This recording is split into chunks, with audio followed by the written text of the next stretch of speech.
I find myself kind of finding new ways to pass time, you know. I'm not very good at just sitting and relaxing. I've never been great at that. I think my mind is too busy for that. So I'll do different things. I like to paint, write. I don't do that necessarily, so I wouldn't make a living out of doing those things, but I appreciate it and I find them challenging in their own way. But shutting down, I don't know if I shut down or I just like maybe another part of my brain opens up, you know? So you don't veg out, you Not want really. need stimulation. Yeah, I do. I'm someone that constantly needs to be stimulated, for sure. I'm constantly searching for stimulation, yeah. But that can also be with just seeing a friend that you haven't seen in a while and asking them about their life, you know? I think that's, to me, great stimulation. So you're good friends. Well, also, I think, you know, there's only so many days you can sit on a couch and, like, veg out. Granted, I'll do that, but I'll want to watch a good movie. And I want to take, you know, the time in the day to watch a good movie if I'm sitting on the couch. I'm not just going to sit in the couch and I can't nap. Like, it's something I actually can't do. It drives my friends crazy because I'll be so exhausted and they're like, just take a nap. I'm trying to. I'm laying on the couch, I'm trying to.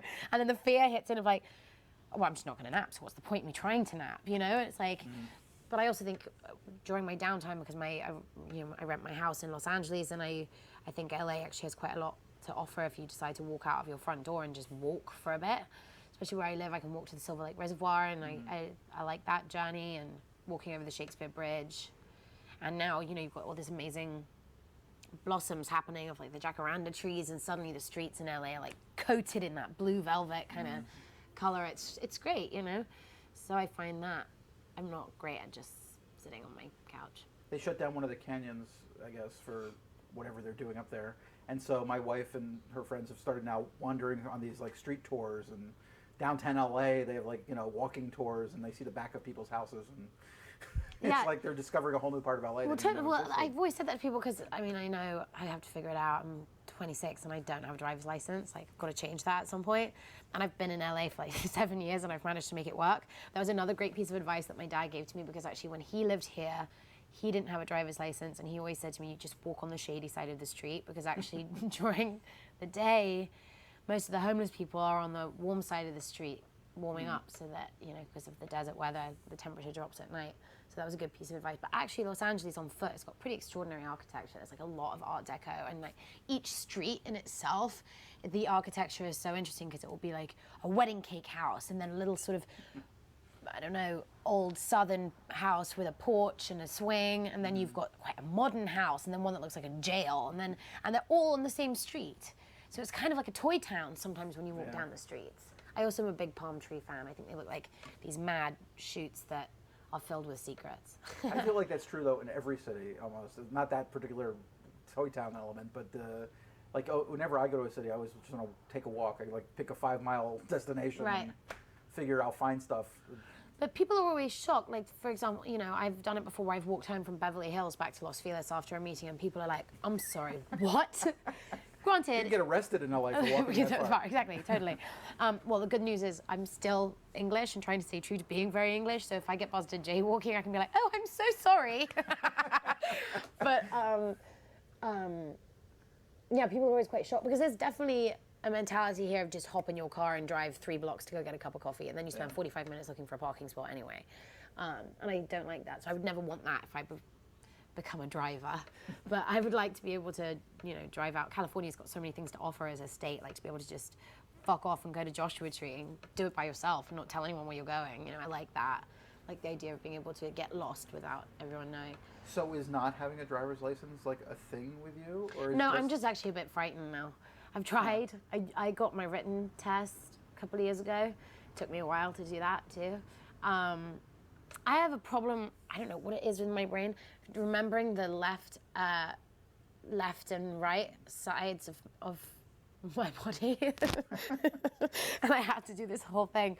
And not only can I have to spell out my brother's name's Leo, so I have to be like, Leo is left, Juno is right, because I forget which way an L goes. So I really get in a panic with it, and that's how I feel about the gas and the brake in a car. I cannot for the life of me remember which is which. I know, I need to figure it out, because then hopefully I will get a driver's license.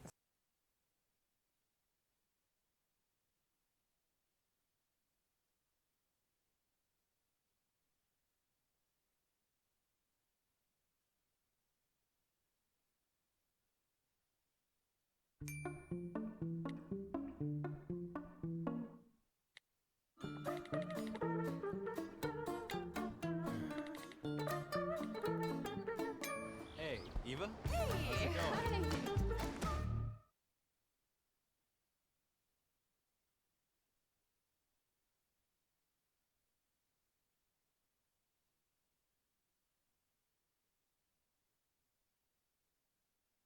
Breezier.